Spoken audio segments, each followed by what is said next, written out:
if you want to talk about someone who overcame hurdles, real hurdles, and poverty and disadvantages early on in life to become a giant of the Supreme Court and of American jurisprudence, Clarence Thomas, as far as I understand it, he grew up in a house with dirt floors.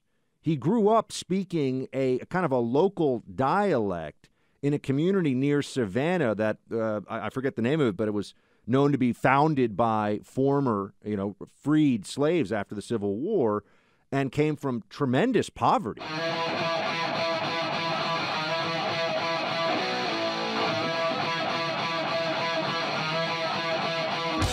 Hillary Clinton is still out there, though.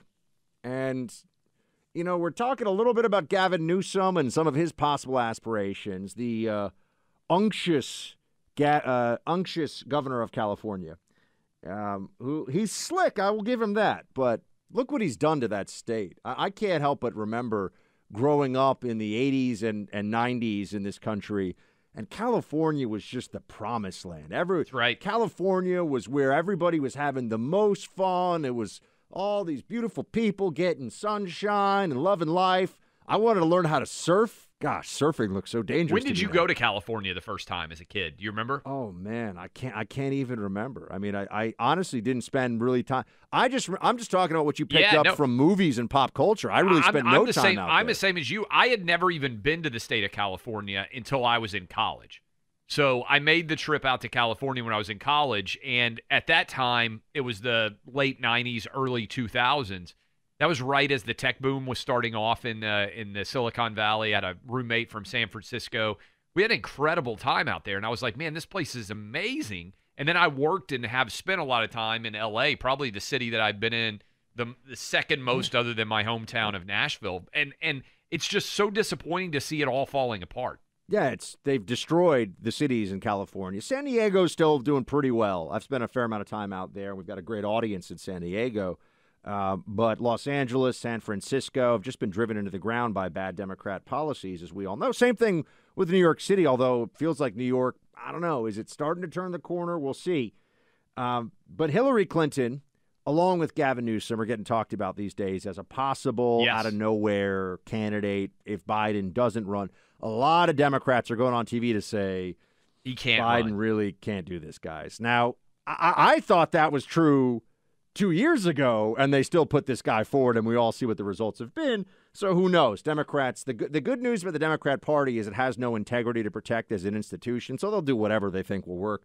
Hillary Clinton, speaking of no integrity, had this to say about Clarence Thomas, who is a national treasure and a intellectual and jurisprudence hero for all Constitution-loving Americans. I went to law school with him. Mm-hmm. He's been a person of grievance for as long as I've known him. Resentment, grievance, anger.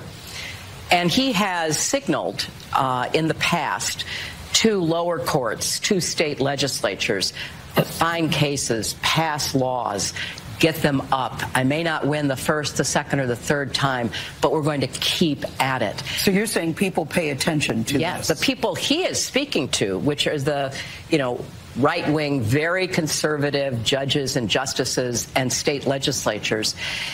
And the thing that there's so many things about it that are deeply distressing, but women are going to die, Gail. Women will die. I mean, less babies will die is the whole point of what the Supreme Court law will actually do in the aggregate. Fewer, I should say. But, Clay, she's horrible. I mean, honestly.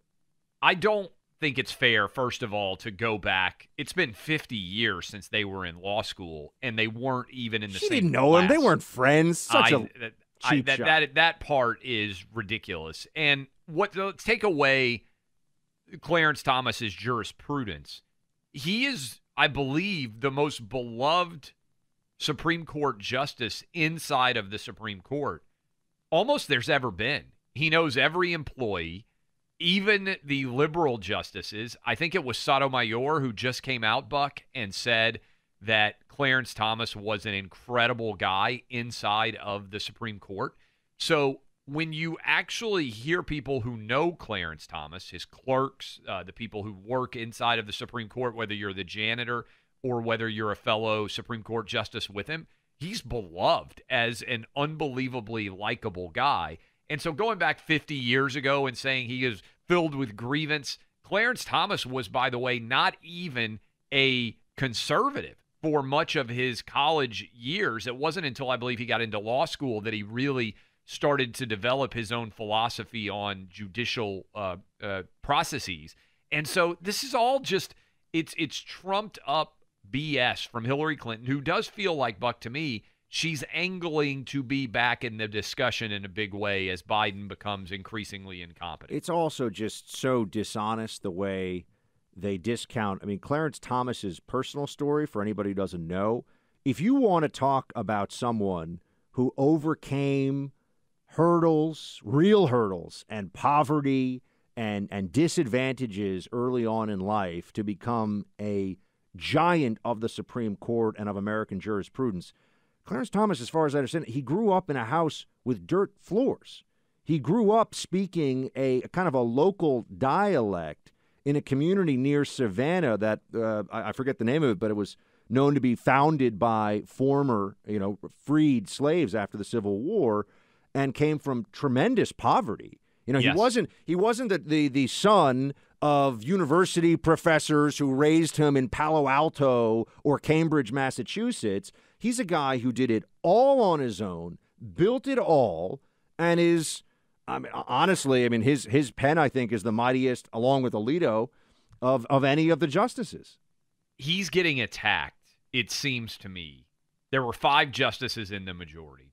He's getting attacked on a different level, and he has been for much of his career, because the message needs to be sent from Democrats. You can't be black and be conservative. That's the message that they try to look. I mean, the attacks that come out. You heard Lori Lightfoot yesterday saying "F Clarence Thomas" during. You heard what Joe Biden speech. said when he was running, which was absurd. Yes, you just heard Hillary. These Democrats are aware that their entire political party collapses if 25% of black voters ever voted Republican or voted Libertarian or voted Green Party, just weren't voting Democrat. And so anyone who threatens that political power gets attacked in a much more noxious fashion than anyone else. And that's certainly what we're seeing happen to Clarence Thomas right now.